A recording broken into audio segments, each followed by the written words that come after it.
First things first, rest in paradise to Prodigy, a legend in the hip-hop game. Shook Ones is forever an iconic song. When the news broke yesterday, I didn't realize until later on in the day. I was too busy occupied with editing the Nike React unveiling, and I wasn't really on social media like that. But when I did look at my timeline, you can see the impact that Prodigy had on the hip-hop community, and you know, it was a sad day yesterday. No, you're an OG in the media publication game. AKA I'm mad old, but yeah. Well, I saw your Instagram post and you shared a story.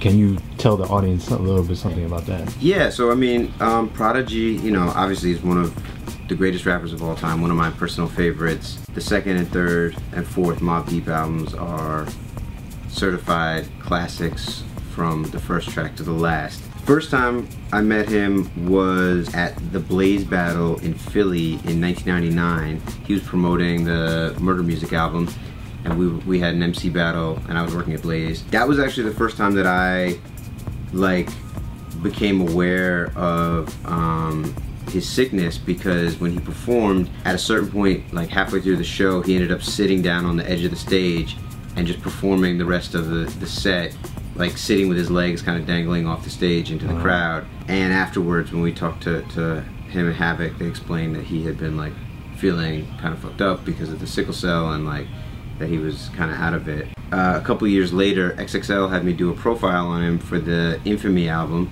which was definitely not my best interview. It was a little bit of a tense situation because, you know, you have to imagine I'm interviewing him in November of 2001 on the heels of Jay-Z going at him on The Takeover and Nas going after him on Stillmatic. Obviously, as a journalist, it is my responsibility to address these things and like see, you know, his response and his reaction to all these transgressions. It was one of these things where he's a man and he has pride, and he is not really trying to like hold that L or admit that he's embattled in any way. Craziest part, you know, just for me personally, was Premium Pete had asked me to appear on his podcast last week for the Father's Day episode, and Prodigy was one of the other guests on the panel, and you know, it was just a bunch of us talking about like growing up in hip-hop and like raising kids. P, to my eyes, looked like he was in great shape. He didn't seem to have any sort of like illness or fatigue going on. He was really kind of yoked, to be honest. And I like sat down and thought, like, geez, Prodigy can be in that good shape. Like, I probably hit the gym. And yeah, he was mad cool and had shared some interesting insights and stories about, you know, raising his daughter and raising his son. It's just crazy to think literally 7 days later, the dude passed. You know, life is crazy and fucked up. Again, rest in paradise, rest in power, and rest in peace to the legend Prodigy. Zo. Yo.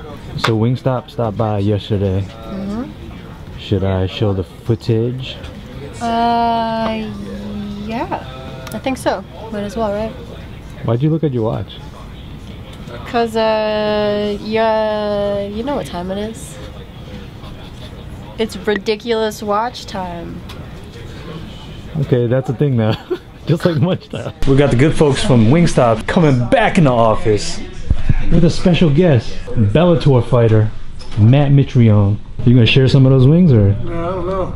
We have to talk about that. It's boking season. No. I'm here today because we wanted to treat the people of Complex to some good-ass chicken wings. Hey, I mean, if you can't eat chicken wings during the day, it's not really worth living, you know. That is so a might fact. as well get it and get some good food in there. Nobody makes better chicken wings than Wingstop, so. True.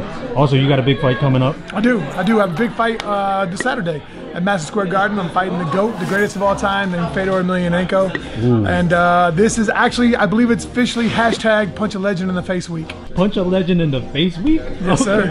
All right. Well, we got some merch here and a ton of hungry people out there. I think we should start feeding them. Feed the peoples.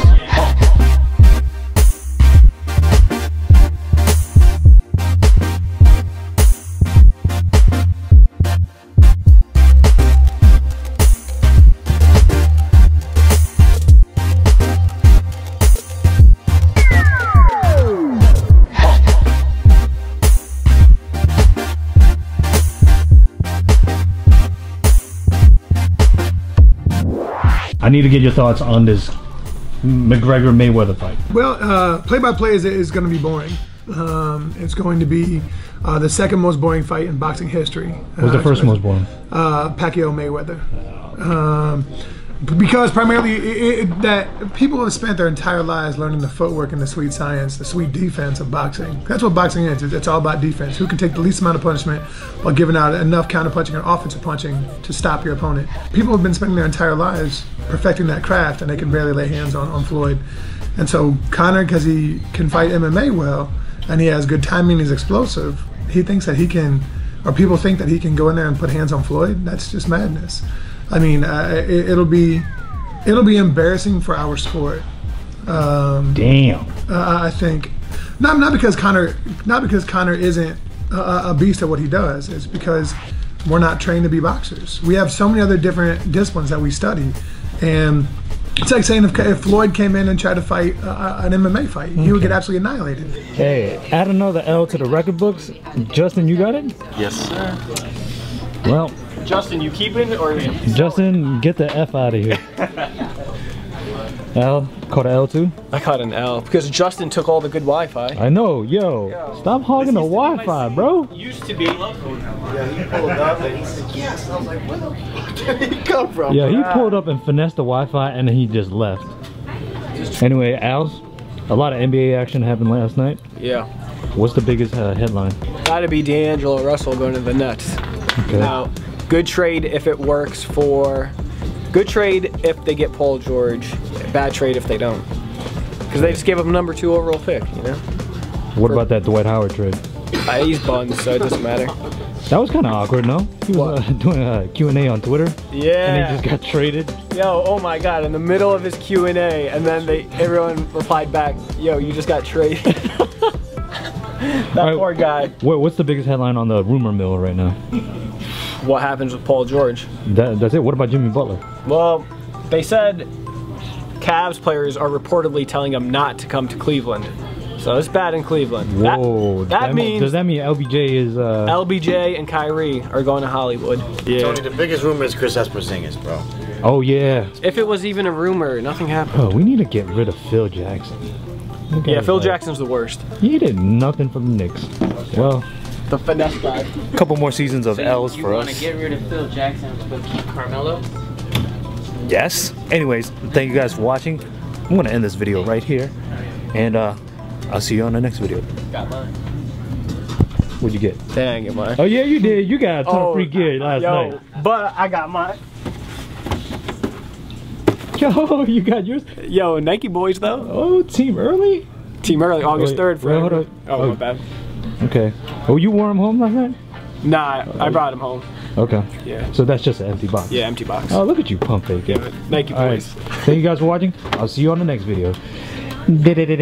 Deuces!